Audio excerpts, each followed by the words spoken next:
Kitmis, kisah di hari Kamis. Banyak sekali kisah-kisah horor di Yogyakarta, dan kali ini gue akan menceritakan beberapa kisah horornya Yogyakarta.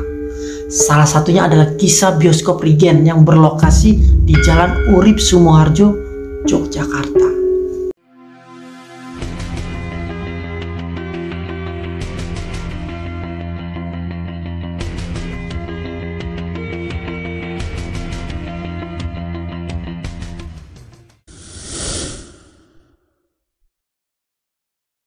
Pada tahun 90-an, bioskop Regen ini mengalami musibah yang sangat besar. Dia mengalami kebakaran dan menewaskan 15 korban jiwa. 11 diantaranya ditemukan dan 4 orang lainnya hilang tanpa adanya bekas. Katanya sih 4 orang yang hilang ini jenazahnya tuh habis dilahap oleh api yang sangat besar. Hingga akhir dari kejadian ini, bioskop ini menjadi tidak beroperasi lagi selama 10 tahun dan dibiarkan begitu saja. Lalu setelah 10 tahun berlalu, akhirnya bioskop ini dibangun kembali dan beroperasi kembali dengan nama Bioskop 21 Empire Yogyakarta. Dan menurut cerita pengunjung di sana, bioskop ini tuh kalau di siang hari beroperasi selayaknya bioskop normal yang lainnya.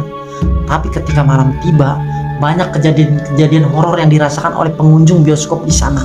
Katanya terkadang pengunjung bioskop yang nonton film tiba-tiba mencium bau daging terbakar. Terus ada juga yang tiba-tiba merasakan panas, padahal di bioskop itu menggunakan AC.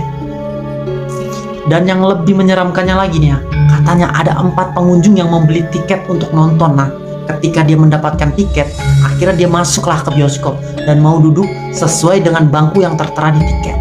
Namun tiba-tiba dia melihat di bangku itu yang dia pesan diduduki oleh 4 orang.